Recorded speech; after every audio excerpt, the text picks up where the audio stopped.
How's it going, Red Wing fans? Welcome back to the channel. In today's video, I got for you guys a Derek Lalonde interview on the Cam and Strickland podcast, which is Cam, Jansen, and Andy Strickland, a podcast based around St. Louis, I believe, but they interview coaches, GMs, and former players, and this time they had former Red Wings head coach Derek Lalonde on, and he talks about being fired by the Detroit Red Wings. He talks about the Jake Walman trade, his thoughts on players like Dylan Larkin, Lucas Raymond, and Moritz Seider, his effect on the team, and much more. So I hope you guys enjoy this little interview with former Red Wings head coach Derek Lalonde. Let me know your thoughts in the comments below. Hope you guys have a great day, and as always, let's go Red Wings. When you got fired by Steve Yzerman, I mean, it was right around Christmas time, right? So I think it was the 26th or 27th. When did you find out? And how did that impact your whole holiday that year? Because everyone around hockey is thinking about that, right? Great question. First and foremost, it was unfortunate. You could feel it was uncomfortable. My first time going through this, and it's pro hockey, man. We had 91 points the year before. We improved 17 points over 2 years. We were projected to be in the low 80s, and we furnished in a virtual tie with Washington. And the old tiebreaker, the ROW 3 years earlier, we would have been in the playoffs. And it's just amazing how it just transforms. And to no one's fault, our summer was what it was, but we lose Shane Gostisbehere, we lose Jake Walman, we lose David Perron. Just things didn't go our way around July 1. And even Steve was being cautious. Hey, we're going to take a step. Coach, you don't want to hear that. Like, all I've known since I was here was this and the program. And then, of course, it hit some snags, and we weren't playing well. And I give the guys credit. We never had, like, until we were in Philly, we never had that wah moment. And I kind of like, and Monty's a good buddy of mine, and I'm rooting for Monty, and I hate Boston for fighting. Like, you get your buddies, you take this personal. They had a couple of those wow moments with the 6-1 loss you could just feel it. They were lifeless, and you probably felt Monty was going to get let go. We didn't have that yet. We had one in Philly. So I left Philly. I'm like, man, this does not feel comfortable. And then what does the team do? We beat Toronto at home, our best game of the year, and they were in like a 7-game heater. And then we beat Philly, the same team. We put up 6 on them. Feels good. And then we lose 3 in a row. We just couldn't get traction. It was just one of those things. Steve called. He's like, hey, I want to see you. And it stings a little bit because it's your first time. But the reality is, it almost, because of the landscape, the fact that I was the 27th coach fired under 3 years, and we're into the low 30s now before the 3-year cycle. It's almost the reality of it. And then the unique thing is, of never being fired, is the guys. They were phenomenal. And then they go on a heater. They go on a 7-game win streak. They had 2 7-game win streaks. And I get the question all the time, did that hurt you? I'm like, absolutely not, because you root for Larkin, you root for Mo Seider, you root for Lucas Raymond. I just told you how first time I thought I was going to get fired. The 2 hardest games we played was right. Those guys played hard for me. So it's more about the relationships. It's a weird feeling. Then they fell apart completely. The wheels completely fell off. And my buddies were sending me like Dr. Evil smiling emojis. I'm like, no, like I feel even worse for Larkin because I've been there with him. And here they go again. They fell apart. It's a weird feeling because you still root for players, you root for relationships. Cam, you know what I'm talking about. You were in the room with these guys, with coaches. So it was all a weird feeling, but it was an unbelievable experience. And the people that were like, the next few months were going to be unbelievably rewarding with your family, were right and bang on. And it was the people that I had, my peers I had relationships with, but you kind of know were the best. Butch Cassidy was like, Newsy, I know it sounds crazy. You feel like you failed, but soon, and I don't know when it's going to be, but in 4, 5, 6 months, it's a crazy cycle. You become the coach that's won Stanley Cups and now has experience as a head. Now you're an experienced coach. He goes, it's as unfair as it is on this end. You soon can run the cycle. Now you're an experienced coach. So it's a unique experience. I did spend a ton of time with my family, but it wasn't. I don't sound crazy. It wasn't that awful. Maybe it's the crazy landscape. If there was only 2 of us fired in 5 years, I'd probably sting more.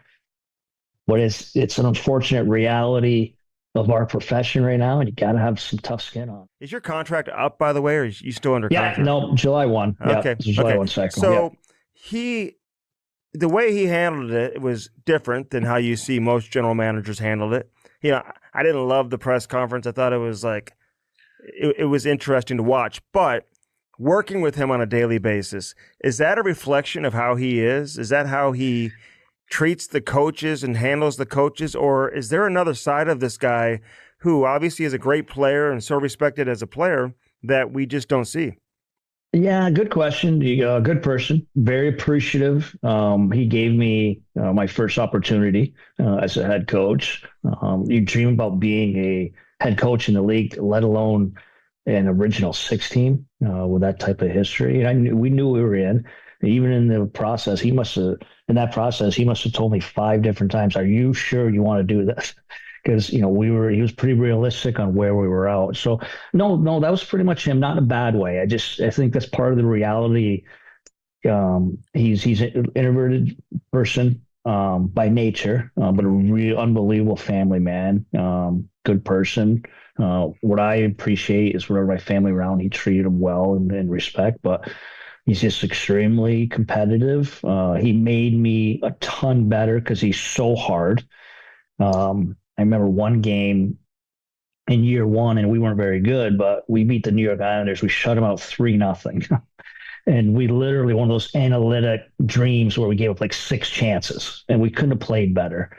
And he comes in and he's mad at a couple individuals, and rightfully so. And, he sits there, he goes, "Newsy," he goes, "I tend to be a little negative in some of these situations. I'm not happy with a couple players. Good win, and I'm going to leave." And he just walked out the door. And I appreciated it because that's just how he is. He's competitive. He's probably a perfectionist when he played, and that's why he finally got to the top. And he treats it the same way here. So I don't know if that's a complete reflection. I didn't really watch that presser. Obviously, you talk about the 1% of 1% negative media got a lot of attention, which it's not always the real thing. So I don't even bother, I got let go from the Red Wings. I appreciated my time there. I grew immensely. My relationships with those guys never changed. I've always been a relationship guy, but I moved on. This is reality. That's some of the advice I got on from the get-go. So I didn't even watch it. But so I don't know if that's technically him, but he's an intense, hard-nosed person, and I'm grateful I got 3 years with him because he made me a ton better. Not the most pleasant and comfortable in that time.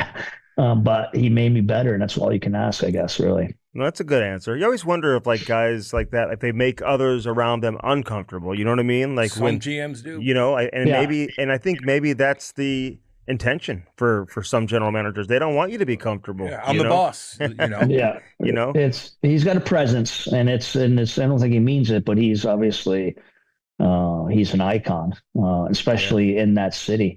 And you know what? He feels pressure and wants to win too. This is not, he knew he was taking a really tough rebuild, and it's had its bumps. So I think he's feeling a little bit too, and he's just competitive. You don't become who he is if you're not that competitive. So he wears it too. He's human like the rest of us. Yeah.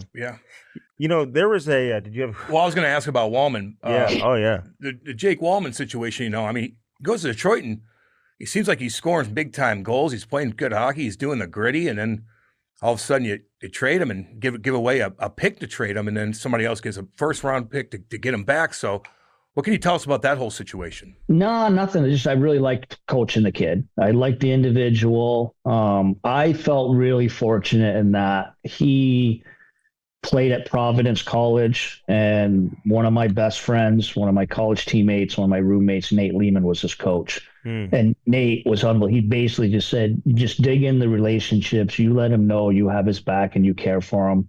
He'll do well. And that's exactly what he did. He blew up. He had an unbelievable first year. He earned his 3-year deal. The kid was worried he might not be able to play in the league, and then he signs a $10 million contract. So I like the kid. I like the relationship.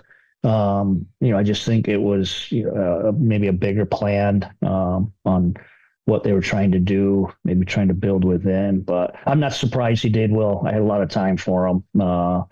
I certainly would even enjoy coaching again someday. So, it's just sometimes I guess you're trying to do something and you got visions of building, and maybe it was a step back for a step forward. Steve's a very patient manager, and he's got a plan. He's going to stick to it. And just in that circumstance, that's kind of how it played out there. But I really like the kid and the individual. And I appreciate how well he played for me. Yeah.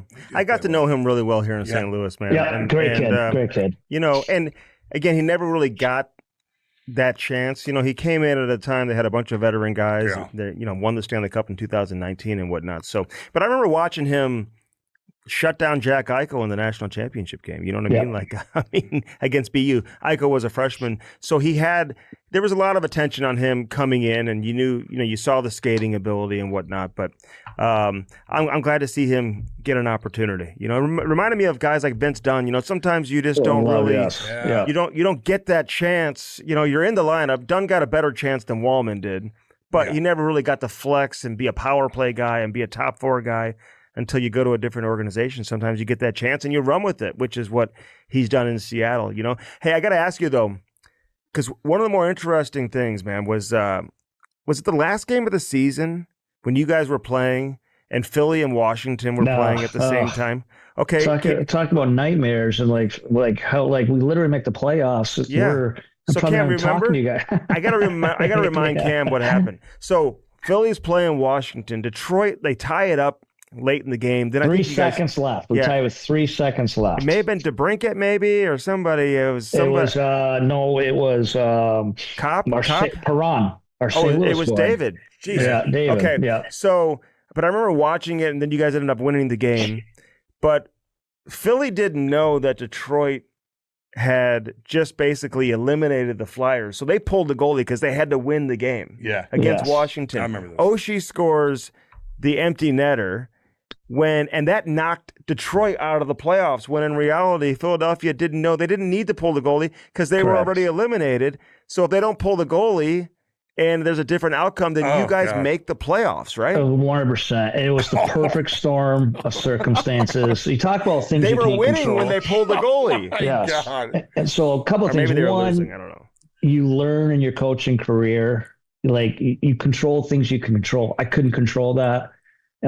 In reality, I'm in year 2. We make the playoffs. We just talk about overachieving, but even being there, the whole trajectory of my experience there probably changes. It's just the reality of it. And now I'm sitting here unemployed, but that's all. You can control things you control.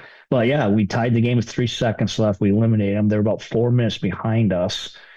And if they would have won in any fashion, we would have made the playoffs. And unfortunately, they pulled the goalie with 3 minutes left. They scored the open netter. We got eliminated. But to John Tortorella's credit, and why people that know him really appreciate who he is, and I really did. I rarely knew him. Just a hello, competing against him.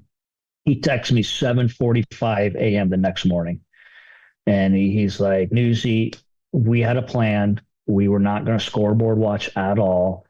I feel awful. There was no ill feelings by it. Please understand what we're trying to do." And to his credit, if we were up 4-0 early in the first period, they would have been eliminated.